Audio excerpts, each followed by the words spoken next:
So we're making latkes today, which is a traditional Jewish food eaten during Hanukkah, but they're so good that they should be enjoyed by everybody. They're also so easy to make and you can dress them up with the most amazing toppings. Let me show you how. Let's start by grating our potatoes and onions. That's 2 largish 222 grams potatoes and about 200 grams of white onion. To grate, use the large side of a box grater or a food processor. Potatoes have a lot of water in them which needs to be squeezed out, so once grated I add them in a kitchen towel that I use to squeeze out all the water. Make sure to squeeze as much as possible, there's a lot of water in these guys. After that we'll grate the onion, which could have been done along the potatoes pre-squeezed, but they don't have that much water content and I don't really want my towels to have a scent of d'oignon.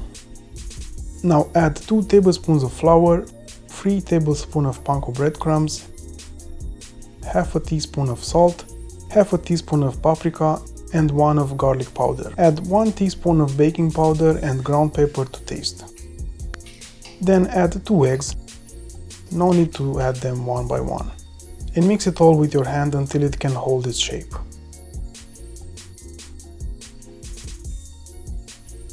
For frying, fill a pan with enough oil to almost reach the edge. While keeping it on medium heat, wait for it to start to shimmer. Then you can test it with a shred of potato. It should sizzle straight away. Add the mixture 1 heaping tablespoon at a time and spread it out a bit. Doing it like this allows for a lot of surface area to come in contact with the oil, which results in a perfectly crispy outside, but with a fluffy inside. Fry them on each side for about 3 minutes, then flip. But don't worry, if you flip them too soon, we can just flip them again.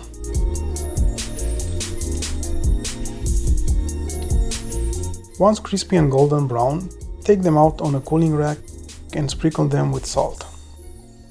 For the toppings, the usual ones are always a hit, but let me show you something new to try. Start with a couple of dill pickles and finely dice them up. To that add a pinch of salt, pepper, 1 tablespoon of ketchup and mayo each, and 1 teaspoon of Worcestershire sauce. Then mix them up with the world's smallest whisk and leave it to the side. Now let's prepare all the toppings. First off, we have the classic, which is sour cream and applesauce put together. Second is a more modern one, which is sour cream, smoked lox or salmon, topped with diced green onion or chives if you can find them. And third, my proposal for you to try, which is the sauce we made earlier, topped with homemade pickled onions. A trio of different but equally amazing flavors waiting for you to enjoy.